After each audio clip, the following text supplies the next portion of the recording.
Estamos con uno de los candidatos del caso del Partido Avanza País, que es el doctor Hernando de Soto, candidato a la presidencia de la República. Y le damos la bienvenida aquí en Ampliación de Noticias y empezamos, digamos, con una pregunta general.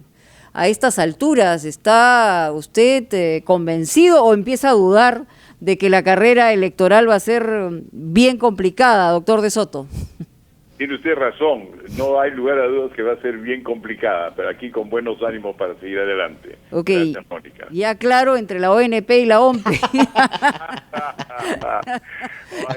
Porque, digamos, le han tomado bastante el pelo en las redes sociales sobre esta Lo que tengo, distracción. Mónica, se me ha tomado la mayor cantidad. Sí, pues había un montón de ruido justo antes de entrar en una reunión llena de alegría. Bueno, no sé por qué están tan abiertos los otros, porque es un problema, como tú dices, complicado, pero efectivamente ya pude escuchar que era ONP y no ONPE. Por ahí ya no cayó de nuevo. Ya no cae de nuevo. Y, en fin, bueno, la situación política del país. Estamos en un momento complejo de un gobierno de emergencia. Y en realidad muy acotado, que tiene que seguir la ruta y que garantizar las elecciones transparentes. ¿Cuál es su mirada hoy respecto a lo que está pasando en el país, desde el punto de vista político? Bueno, desde el punto de vista político, estamos viendo que las instituciones que tenemos ya no están respondiendo a la coyuntura, que además va cambiando día a día. Vemos que recién está comenzando una ola de paros, que es la forma que tiene la gente que no está vinculada al sector formal y no está organizado formalmente, de manifestarse, ¿no? Toman la calle, toman la carretera, toman los ríos, hemos visto los estudiantes marchar. Nosotros ya estamos en contacto con ellos, tratando de saber quién verdaderamente está o podría estar tomando el liderazgo. Estamos viendo lo del paro agrario, se viene ahora el paro minero, se viene también el paro nacional de trabajadores pesqueros, de médicos, de enfermeras, la CGTP, el pueblo sin agua, sin luz, y no logra responder el gobierno. Por eso es que nuestro planteamiento parte del hecho de que tenemos un Estado... Pero no son problemas nuevos, sino son problemas que ya son, digamos, que tienen bastante tiempo, y este momento lo que generan es que si huelen debilidad en un gobierno, están en una campaña, hay motivaciones de más para que se evidencie el descontento.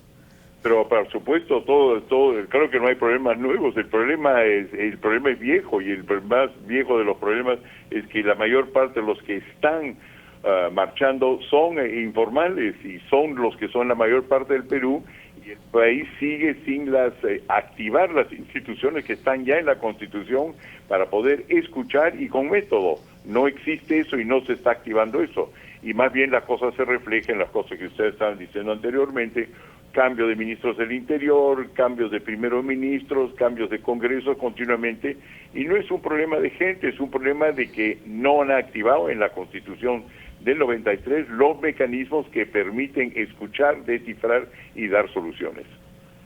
Señor de Soto, buenos días.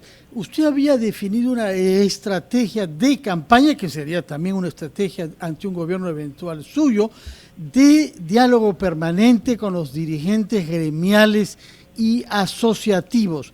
¿Cómo aplica esta concepción general a la crisis que se ha producido con las empresas agroexportadoras? Hace poco, no sé si ha escuchado usted, se nos ha dicho que habrá una comisión tripartita el jueves con dirigentes de gremios y dirigentes de los trabajadores, de gremios empresariales y de los trabajadores. Pero desde su punto de vista, ¿quiénes son los representativos de estos dos sectores? ¿Cómo seleccionarlos? ¿Cómo se siente el gobierno o el Congreso en este caso con personas que durante la crisis no se manifestaron como dirigentes? Esto vale sobre todo para los trabajadores. ¿Qué haría usted? ¿Cómo enfoca usted la salida a la crisis planteada por la derogatoria de la ley de promoción de las agroexportaciones? Yo creo que tiene usted absolutamente razón. Aquí hay un problema de identificación, si se quiere, de información. El sector informal es esencialmente el sector del cual se sufre desinformación. Tenemos un 70% del país, ahora ya es más cerca de 80%, que no sabemos cómo está articulado, es decir, más bien el Estado no sabe cómo está articulado. Y esa es la razón por la cual no se han podido bonificar, no se han podido, la mayor parte no puede tener justamente acceso a ONPs o tener acceso a los fondos previsionales cualquiera que sean. Pero el hecho es, que es lo que estamos tratando de documentar y decir socialmente, que las listas se desactualizan, es que ese sector informal sí está organizado. Por ejemplo, nosotros en este momento ya hemos acumulado, que creo es una cosa que yo le ofrecí hace algún tiempo, Fernando, la lista de los 200 gremios más importantes del Perú profundo, que están en lo que nosotros llamamos el pacto social, y tenemos perfectamente bien identificados los líderes principales y sus organizaciones. Es todo un árbol, y ese árbol es el que debería poder estar representado. El momento en Europa, cuando estos momentos ocurrían y había paros por todas partes, y llegamos a la crisis que estamos hoy en momentos de pandemia, eso es lo que luego se convirtió en lo que se llama el tercer estado, es decir, un parlamento que ya no es el político tradicional de partidos que dan manotazos de ahogado, sino construir una cosa bien hecha metódicamente, que es lo que he ofrecido hace mucho tiempo, ir a RPP y con mis listas para demostrarle que están identificados, los únicos que no saben que están identificados parece ser el Estado. Señor de Soto, ¿cuáles son las perspectivas que usted ve de el tema económico y financiero en nuestro país en lo que queda de este año y básicamente lo que se espera para el próximo? Hemos atravesado una etapa de crisis muy profunda, pero se han activado una serie de mecanismos para la reactivación económica. ¿Cuál es el futuro que usted prevé bajo este punto, bajo este tema? Le pido por favor que nos espere unos minutos porque tenemos que ir a la pausa y luego continuamos con usted, por favor. Seguimos conversando con Hernando de Soto, candidato a la presidencia por Avanza País. Carlos, habías dejado una pregunta planteada. Sí, señor de Soto, le había consultado sobre cuáles son las perspectivas desde el punto de vista económico, financiero que usted ve para nuestro país después de esta etapa tan dura de crisis que estamos atravesando. Hay medidas justamente para la reactivación económica establecidas por el gobierno. Y si me permite también añadirle el tema del debate que hay sobre una posible reforma total o parcial de la Constitución y básicamente el capítulo económico. ¿Cuál es su análisis al respecto? Mi análisis al respecto es el siguiente, que mientras que haya gente que se considere potencialmente poderosa, o que lo fue poderosa como el presidente Vizcarra, o la candidata que yo aprecio mucho, Verónica Mendoza, que dicen que venidas las elecciones, es decir, dentro de unos 5 meses o después de otros 9 meses, van a revisar las reglas del juego, es decir, la Carta Magna del Perú, van a haber pocas inversiones en el Perú y el panorama es negro, porque nadie va a invertir en un partido o va a invertir en un match de box donde no se sabe quién va a boxear y cuánto pesa. Por eso es que yo he dicho que es muy importante, y por eso he invitado a esas dos personas que son las que están liderando el movimiento para revisar la Constitución dentro de un año y poder discutirla otro año y poder implementarla tercer o cuarto año, que nos debatan para que nosotros podamos demostrar que todos los mecanismos que son necesarios para corregir la situación actual ya están en la Constitución, y mientras más dudas haya y al respecto y mientras más huelgas haya, las perspectivas de este país son verdaderamente muy malas. Nosotros creemos que todo eso se puede arreglar en la medida en la cual las elecciones determinan más bien que programas como el nuestro son fácilmente ejecutables, porque los grandes problemas del Perú no están a nivel macroeconómico. El Perú es conocido como un país que ha logrado manejar las cifras gruesas y altas con mucha facilidad y tiene reputación. El problema es que su sector informal se ha levantado en armas y que no sabemos identificar a la gente. Nuestro pacto social, que agrupa 200 gremios, sí, donde la parte, digamos, industrial es manejada por gente como Román Miu, la parte que se refiere a comercio por Julio Arrave, la parte minera, que son 8 federaciones mineras que son presididas por Máximo Becker y César. Pero entonces, ¿cómo se plantea un cambio de contrato social? Y algunos dicen que eso no podría hacerse si no se cambia la Constitución. Y por otro lado, ayer el propio ministro de Economía decía que hay un fetichismo con la Constitución porque los que quieren que se quede totalmente como está no van a encontrar la solución y los que quieren que se cambien tampoco. Estoy de acuerdo con el ministro, es un fetichismo. Por eso lo que le estoy diciendo es que el diablo está en los detalles, Mónica. Los detalles son el sector informal. El sector informal no tiene cifras macroeconómicas y no está representado por las cifras ni por los mecanismos de contacto. Por eso decía que nosotros tenemos, y me encantaría tener la posibilidad de algún momento hablar de la cosa sustancialmente con ustedes, sabemos quiénes son esos líderes y no solamente los líderes, sino ya estamos elaborando la lista de las medidas que son necesarias para rápidamente hacer despegar el país. Les doy solamente un ejemplo. Nosotros creemos que podemos liberar el potencial de la gran minería y podemos liberar el potencial de la pequeña minería informal en menos de un año. Y el hecho que eso se pueda anunciar desde ahora va a elevar el potencial del país. Pero para eso... ¿Cómo lo haría, señor de Soto? ¿Cómo lograría en un año destrabar proyectos mineros que están trabados desde hace años? Pero claro, el hecho que alguien, Fernando, que alguien esté con un hueso roto de hace años, yo lo opero y hago cirugía y lo tengo caminando pues en un mes o 2 meses. ¿Pero cuál es esa cirugía? ¿Cómo se hace para que Tía María, por ejemplo, o para que Conga puedan ser activados? Pero va a ser relativamente sencillo. La gente que está bloqueando Conga es una persona con la cual nosotros estamos en contacto desde hace años.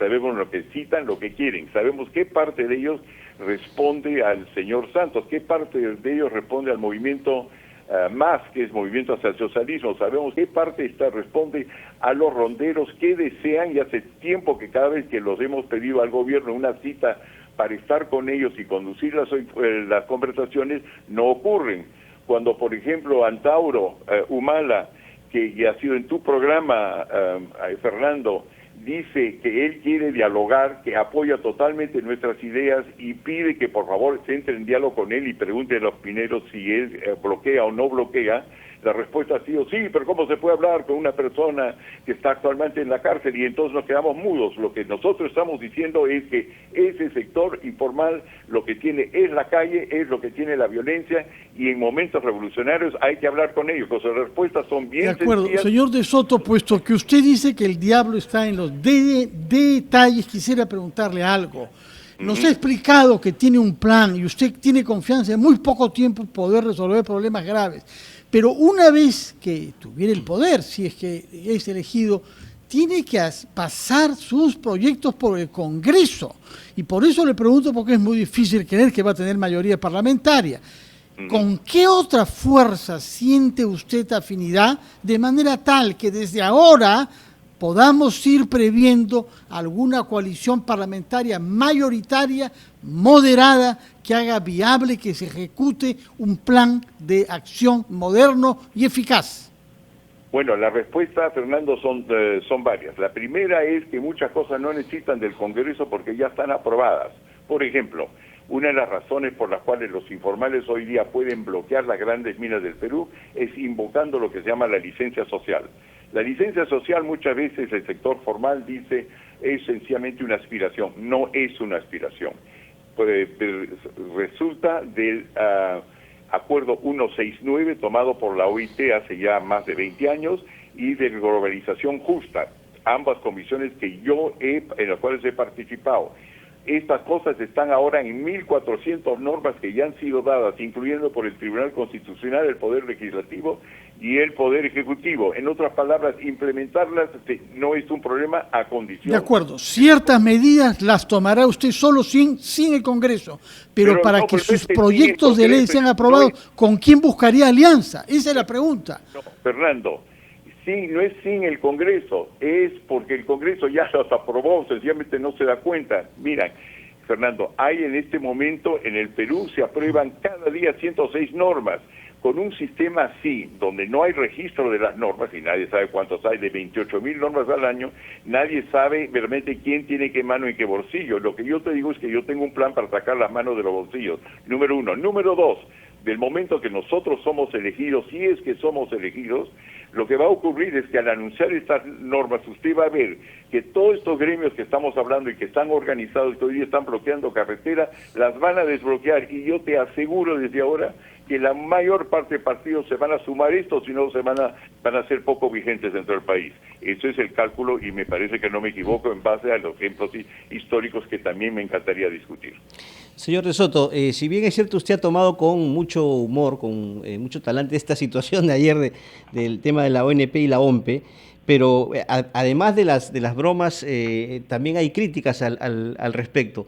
Y que esto puede, de alguna manera, no sé, tener una mala influencia en su campaña, porque se dice, ¿cómo es posible que una persona que intenta ser presidente de la República desconozca estos temas? ¿Cómo toma usted esas críticas? Bueno, es bastante sencillo.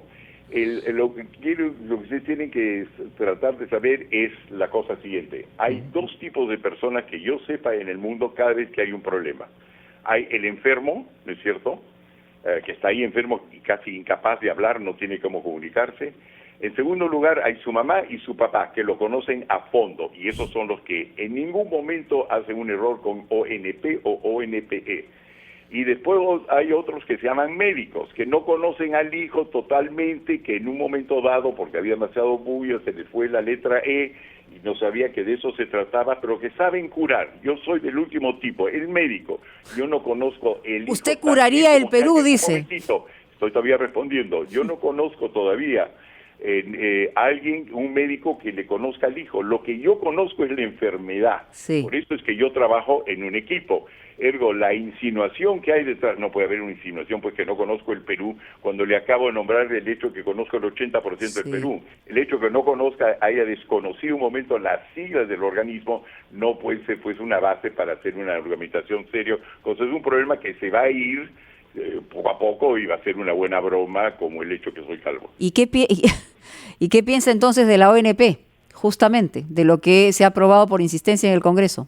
Que me parece una pésima idea de que la gente pueda verdaderamente pedir una devolución, porque eso es lo que le está pidiendo, se le está diciendo al Estado, es que autorice que ellos se compren, gasten ahora sus ahorros para los cuales han trabajado tanto, y entonces vamos a tener dentro de una generación o menos, pero gente que va a estar en la vejez y no va a poder solventar sus gastos, cuando se pueden hoy día, en base a las conversaciones que les he dicho con el sector informal, que es el gran empleador del Perú.